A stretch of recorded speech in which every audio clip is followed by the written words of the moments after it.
Hello again, and welcome to the St. Louis Blues Hockey Legends Podcast. Tom Calhoun here to shine a light on the stories of those instrumental in blues history. The Blues Legends Podcast is presented by Sarah Honda, O'Fallon, Illinois. Check out all the great deals and their 618 Sarah Bucks offer at sarahhondaofallon.com. Our participating sponsors, Southwestern Illinois College, your community, your college. And Shane McGranahan, Country Financial. Call Shane at 618-476-3366 for all your home and auto insurance needs. On this episode, we feature a Blues Hall of Famer, who unfortunately we cannot interview. Jimmy Roberts passed away after a battle with cancer in 2015. He was inducted into the Blues Hall along with Curtis Joseph and Wayne Babbage in 2025. One of his very good friends in and outside of hockey is fellow Blues Hall of Famer Red Berenson. We talk it over with the Red Baron and remember his old friend in this episode. But first, we'll recap the great playing and coaching career of Jimmy Roberts. Coming in 60 seconds. When it's time to find your next car, what's changed in your life? What's driving you to start the process? What are you really looking for? These are the questions we're asking at Sarah Honda. We believe in real communication, real problem solving, and trustworthy long-term relationships with our customers. We're part of your community, and we want you to be part of ours. At Sarah Honda, the experience drives everything.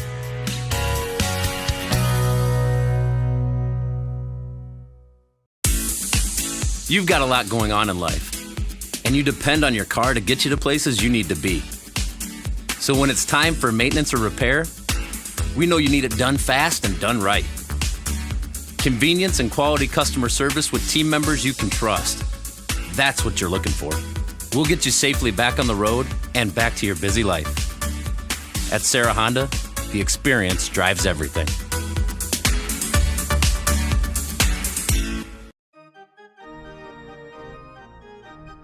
Welcome back. We'll have Red Berenson for you here in just a moment. But first, let's look back on the great career of Jimmy Roberts. James Wilfred Roberts was born and raised in Toronto. After playing for future Montreal Canadiens coach Scotty Bowman and with the OHA junior Peterborough Petes, Jimmy was signed by the Canadiens and turned pro with the Montreal Royals minor league team in 1959. His first NHL action with the Canadiens came in 1964. He played on 2 cup-winning teams with Montreal before being selected by the Blues in the 3rd round of the 67 expansion draft. 3rd round because the first 2 rounds were dedicated to selection of goalies. So he was actually the first non-goalie ever on a Blues roster. He played on the Blues Stanley Cup Finals teams in their first 3 seasons and played both right wing and defense, something very rare these days. Jim was named Blues captain in 1971, but after that season he was traded back to the Canadiens, where he played on 3 more Stanley Cup championship teams. He returned to the Blues for the 77-78 season, his final season on the ice as a skater. Jimmy Roberts played in 1,006 NHL games, scoring 126 goals and 194 assists for 320 points. He played in 3 All-Star games in 1965, 1969, and 1970. Jimmy Roberts was engraved on the Stanley Cup in 65, 66, 73, 76, and 77, all with the Montreal Canadiens. His coaching career, well, he was an interim coach and assistant to Scotty Bowman in Buffalo in 81 and 82. He later coached the Springfield Indians of the AHL, American Hockey League, winning 2 Calder Cup championships in 1990 and 1991. He was then hired as the head coach of the Hartford Whalers for the 92-93 season. He had just 1 season there, and Red Berenson isn't exactly thrilled about how that all went. You'll hear more about that when we talk to Red in just a minute. He went on to be the coach and general manager of the Worcester Ice Cats of the AHL for 2 seasons before moving on to be an assistant coach with the Blues between 1996 and 2000. That included a short stint as the interim coach in 1997 for 9 games after Mike Keenan was let go and before Joel Quenneville was hired as the head coach. Jimmy died at age 75 on October 23rd of 2015 after a battle with cancer. The Blues wore helmet decals for the homestand just after his passing that read JR to honor Jim. Professional and personal memories of the great Jimmy Roberts from his former teammate and coaching partner, Red Berenson. The Red Baron coming up in 60 seconds. Home is more than a place. It's full of the people and moments that matter most. Providing for loved ones, expanding your horizons, or simply living the life you love.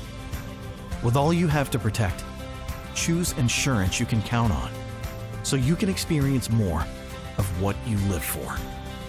Country Financial. Experience more.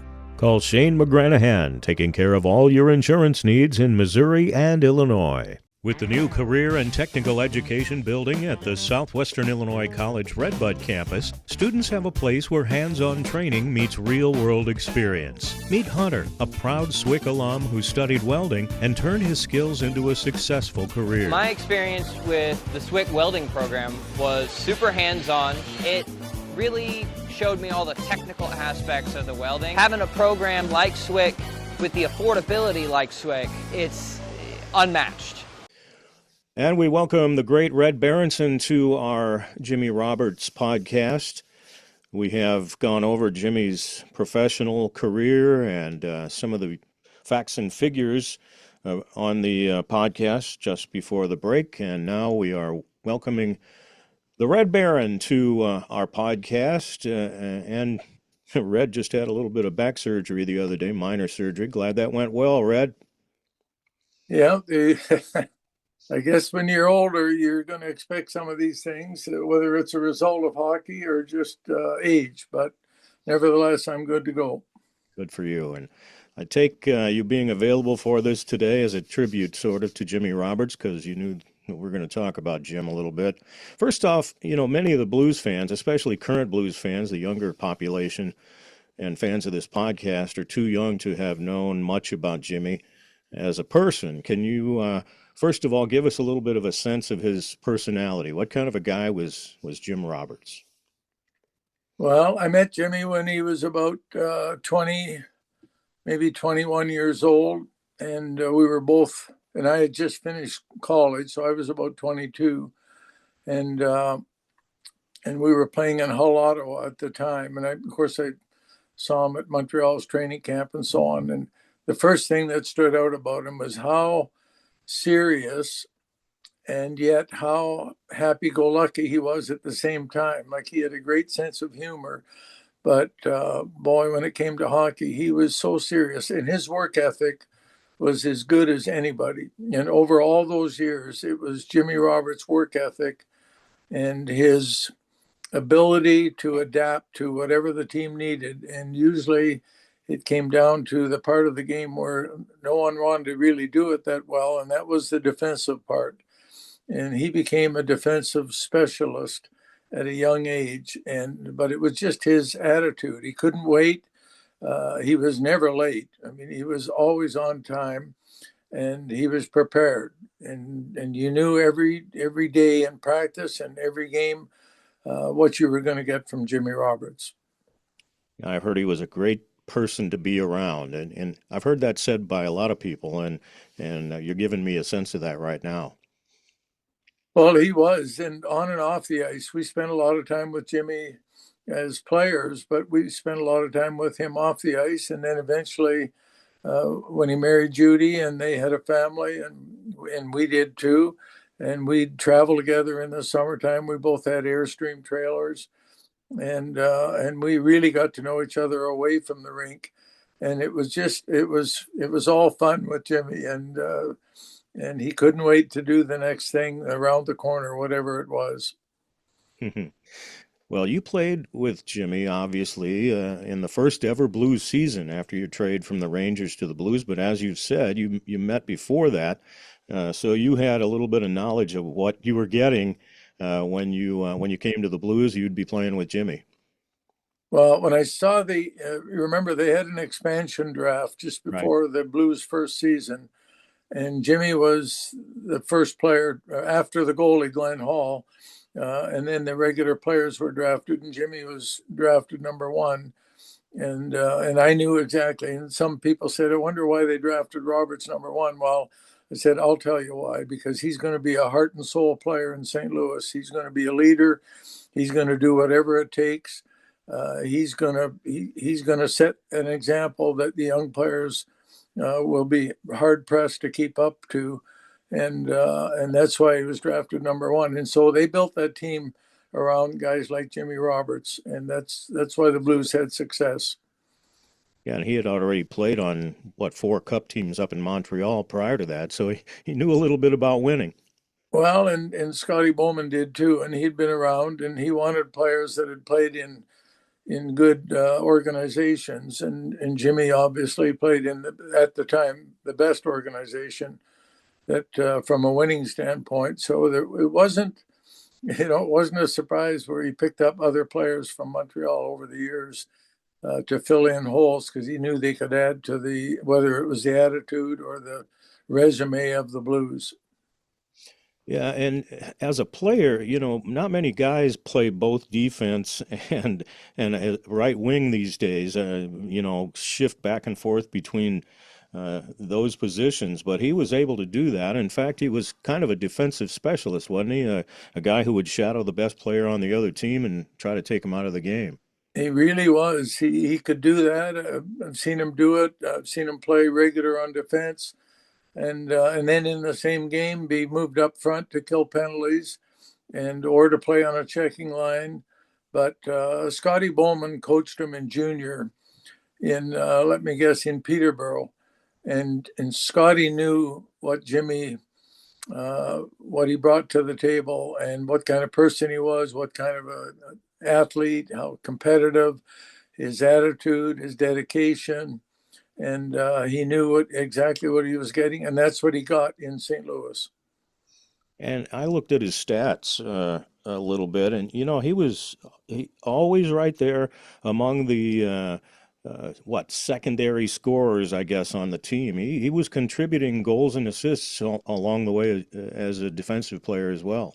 I think his offensive abilities that he showed in junior hockey continued to grow as remember when Bobby Orr came along and defensemen started to carry the puck more and move the puck more. Jimmy was able to do that well, and he was a good skater, and had a good eye for line rushes and jumping into the rush and so on. He rarely got trapped, but he also had a good instinct as to when he could get open. And so that's why it showed up really well. Even though he might have played defense, he could still add to the offense. Mm-hmm. Do you ever play on a line together very often? Yeah, yeah. Every so often they'd put a kind of a checking line together, and and Jimmy would play, and then Bill McCreary often would end up on the left side, or another two-way player that we could play against any good line in the NHL and hold them off. But Jimmy mostly, I would say, in St. Louis made his mark on defense, but he definitely had his moments up front. And he obviously became team captain for the Blues, later a coach in the league, and for a short time with the Blues later on. But obviously a smart guy, impressive leadership qualities, as you've already alluded to. Well, and it wasn't something that Jimmy created when he got there. That's what he brought. That's who he was. And when you looked around our locker room, and at the start we had Al Arbour, and Al had been a captain in the American League. He'd won a Stanley Cup on 2 or 3 different teams, and he was getting ready to retire. And Scotty knew that well, and I think it was an easy choice for Scotty to name Al Arbour as the captain. But after that, I mean, Jimmy Roberts was right there, be knocking on the door, whether he wouldn't ask for it, but he would say, "Hey, that's going to be our next captain down the road," and that's what happened. There's some pictures of Jimmy wearing a funny hat or doing something a little funny while he was coaching. So he kind of brought that what's the next fun thing to do, I guess, attitude to practices from time to time, I guess. Yeah, he knew how to loosen up himself and loosen up the guys around him when it was the right time. And obviously, he had some good examples in Montreal, but he was his own person. He was a fun guy to be around. He and I got along really, really well, and it had nothing to do with hockey. It was just our personalities and our families and our interests. And you kind of wound up in Buffalo together too for a time. Well, when after I was let go by the Blues as a coach, Scotty Bowman was coaching and managing the Buffalo Sabres, and Jimmy Roberts had retired, and Scotty had taken Jimmy to Buffalo as an assistant coach, and so Jimmy and Scotty were there. And then when a spot opened up, when I became available and a spot opened up, they got me to come there, and Jimmy and his family just about adopted our family because we didn't know anybody in Buffalo. And so we rode to practice together. We rode to the games together. We spent a lot of time in the summer and the off season together. And we were only there 2 years, but it seems like we had 10 years worth of memories in Buffalo alone. Yeah, so you're keeping an eye on those Buffalo Sabres right now, I bet too, huh? Yeah, I watched them last night, and that was, boy, that reminded me of the Blues days a little bit, where we didn't know if we could win or not. And then when it started to go and the crowd got going with us, and you saw that in Buffalo last night, it was amazing. And that's the best part about playoff hockey. Yeah, we're talking with Red. If you're listening to this later on, right after the Sabres came back to win that game last night with 4 goals in the third period, pretty amazing comeback they had. So, do you have any stories about Jimmy the player? Something he might have done during the game that was memorable? Something maybe that just sticks in your mind for some reason? Well, I know I'll think of a lot of things when we're done talking, Tom, but nothing that really jumps out. I just, I always felt confident when Jimmy was on the ice, whether I was out there with him or I was on the bench, waiting to get out there. And Jimmy and I think that's how Scotty felt about him too. Jimmy would do the right thing, whether we needed a shot blocked or we need to make sure we got the puck out, or we're killing a penalty, or to turn your back on an opportunity that might cost us. He would do the right thing. He wouldn't take chances to hurt the team, whether it was practice or games. I remember in Squaw Valley we had a couple of days supposedly off, and just before the playoffs, and Scotty was getting the team out of town, and we finished up the season playing in LA, but we spent a couple of days at Squaw Valley, and the team kind of did some team bonding, and we didn't go skiing or anything, but we all had to wear a shirt and tie, and we were sitting out in the snow, and we're all having a Coke and enjoying the sunshine and everything. And then somebody says, "Here comes Scotty," and all these people are scrambling to get out of there. I think it was one of those deck chairs, and it fell over, and we had to help him get up and get scrambled out of there in the snow. We had like I say, our shirts and ties and suits on, and we hadn't done anything wrong, but we just, you just didn't relax, and you couldn't relax enough. The playoffs were coming up, and even though we were in a resort, we looked like a bunch of business people trying to relax. Well, I was going to ask you about something away from the rink, but you already answered that question, so we don't have to go down that road. So you were on the stage in 25 when Jimmy was inducted into the Blues Hall of Fame. Obviously, well-deserved recognition. Jimmy's been gone since 2015. Wife Judy, who was introduced as Mama Bear, and daughters Vicky and Corey were there as well. Any thoughts about Jim as a family man? Obviously, he's probably proud of his girls. Oh, absolutely.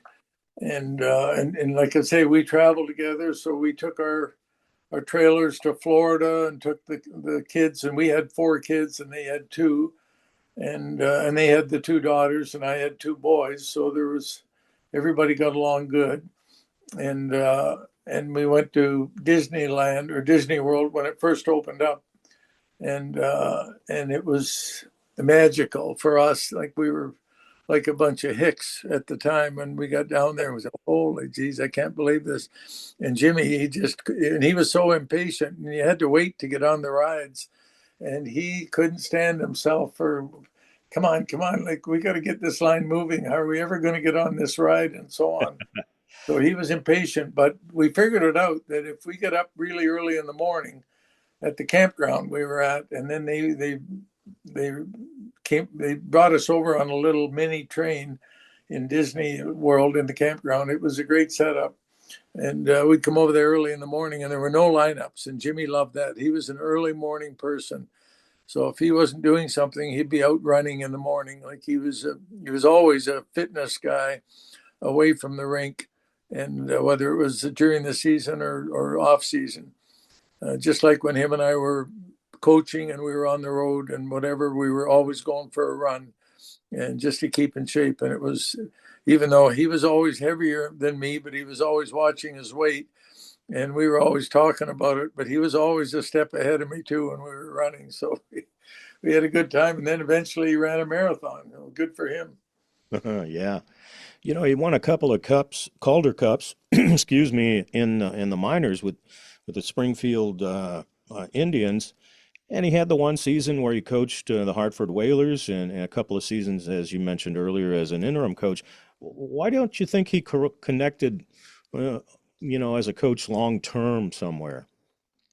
Well, I think one reason he played for a long time, he was well-liked, and Jimmy was, as much as a lot of people are looking to work their way up, Jimmy was looking to do a good job at whatever he did. Mm-hmm. And when he got that job in the American League, and he won the championship. He won the cup for one organization, and I think it was Hartford. And then he won it for St. Louis in the same town in the American League with a different team. And I think both St. Louis and Hartford had their eye on him, and Hartford got him to go there. And then they changed general managers. And I won't bring up his name, but I wasn't happy about the way they treated Jimmy there. And he never really got a good shot to show what he could do as a head coach in the NHL, but he definitely showed it in the minors. So when he eventually got back to St. Louis and worked for Coach Quenneville, and it was a perfect fit for him. He really respected the way Quenneville ran the organization, and I think a lot of Scotty Bowman similarities were there. And they started to win, and Jimmy had a good role as an assistant coach because he could work with the young players. And so Jimmy didn't need to be the head coach, but he definitely was going to do a good job at whatever level they put him in whatever situation. And he didn't want to bounce around the country too much as a coach either. He'd already moved his family a few times, just like we all have as players and then as coaches. Well, it's a great tribute from the Red Baron to his old hockey buddy, Jimmy Roberts. Well, Red, thanks so much again, and take care of yourself. Rest that back a little bit, and we'll talk to you again soon, hopefully. Yeah, good. Thanks, Tom. Say hello to everybody in St. Louis for me. Will do. Thanks for being with me for another episode of the St. Louis Blues Hockey Legends Podcast. We'll have another legend coming up soon, so stay tuned to our social media for news on who that legend might be. Visit PAGuyTom.com or BluesHockeyLegends.com and sign up for our Legends email notifications. The Legends Podcast is also available on the Scoops Sports Network at scoopswithdannymac.com. Video of the podcast is published the Monday after the Friday release of the audio. As always, please like and share on Facebook, X, and Instagram, and please subscribe to our YouTube channel. It all keeps the Legends Podcast alive and well. Tom Calhoun here saying thanks for being a fan, and let's go Blues!